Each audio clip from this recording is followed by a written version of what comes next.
சேலத்தில் நடைபெற்ற அதிமுக பொதுக்கூட்டத்தில் பேசிய எடப்பாடி பழனிசாமி, அதிமுகவை அழிப்பேன் என கூறிய பாஜக தமிழக தலைவர் அண்ணாமலையை கடுமையாக விமர்சித்துள்ளார். இதுவரைக்கும் குறைச்சாங்களா? இல்ல.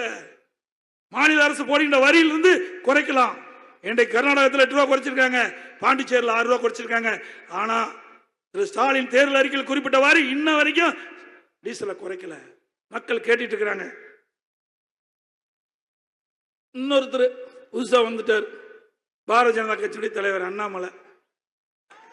இவரு அதிமுக 2024 ஒழிக்கிறாராம். தம்பி, அதிமுக கட்சி தெய்வத்தால் உருவாக்கப்பட்ட கட்சி. உங்க பாட்டனையே பார்த்த கட்சி. உன்னை போல எத்தனையோ பேர் இப்படி கொக்கரிச்சாங்க. ஆணுவ திமுறையில் இப்படி பேசாதப்பா.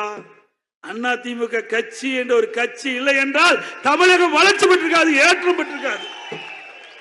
பொன்மனச்செம்மல் புரட்சி தலைவர் எம்ஜிஆர் இந்த இயக்கத்தை உருவாக்கியது ஏழை எளிய ஒடுக்கப்பட்ட நசுக்கப்பட்ட தாழ்த்தப்பட்ட மக்கள் ஏற்றம் பெற, தமிழ்நாடு வளர்ச்சி பெற. அதுக்காக இந்த கட்சி துவக்கினாங்க. இதே புரட்சி தலைவர் அம்மா கண்ணை இமைகா போல இந்த கட்சி காத்து இன்னைக்கு ஆட்சி செஞ்சாங்க. தமிழகத்தில் அனைத்து இந்திய அண்ணா திராவிட முன்னேற்ற கழகம் 30 ஆண்டு காலம் ஆட்சி செய்த காரணத்தினால் இந்த மண்ணிலே இருக்கின்ற அத்தனை பேரும் பல நன்மைகளை பெற்றார்கள். எங்க கட்சியா நீ அழிக்க பாக்குற? 98 ஊர் ஊரா தாமரை சின்னம் இருக்குதுன்னு காட்டுதே அதிமுக தான். தாமரை சின்னம்னா எந்த கட்சிக்குனே தெரியாது இருந்த காலம். அப்ப அம்மா கூட்டணி வச்சாங்க பாரதிய ஜனதாவோட. அப்பதான் ஊர் ஊரா நம்ம கட்சிக்காரெல்லாம் போய் இதுதான் சின்னம், பாரதிய ஜனதாக்கு இதுதான் சின்னம் அப்படி சொன்ன கட்சி இன்னைக்கு நம்மள வழிக்கு பாக்குறாங்க. ஆக நீங்க எல்லாம் அப்பாயின்மெண்ட் ஆனவங்க. ஏன்னா மத்தியில் இருக்கிறவங்களுக்கு அப்பாயின்மெண்ட் பண்ணாதான் உங்க கட்சி நீங்க தலைவரா இருப்பீங்க. ஏன்னா எப்ப வேணாலும் உங்க தலைவர் மாத்தலாம். ஆனா அனைத்து இந்திய அண்ணா திராவிட முன்னேற்ற கழகத்தில் உழைக்கின்றவர்கள் தலைவராக வர முடியும்.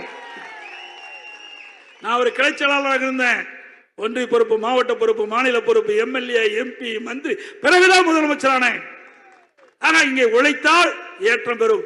அங்கே டெல்லியில நினைச்சா தலைவராகலாம்.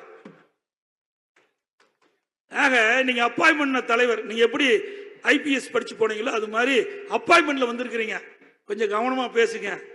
அதிமுக ஒரு மாதிரியான கட்சி, புரிஞ்சுக்கங்க. செய்திகளை உள்ளது உள்ளபடி தெரிந்து கொள்ள ரெஃப்ளெக்ட் நியூஸை சப்ஸ்கிரைப் பண்ணுங்க.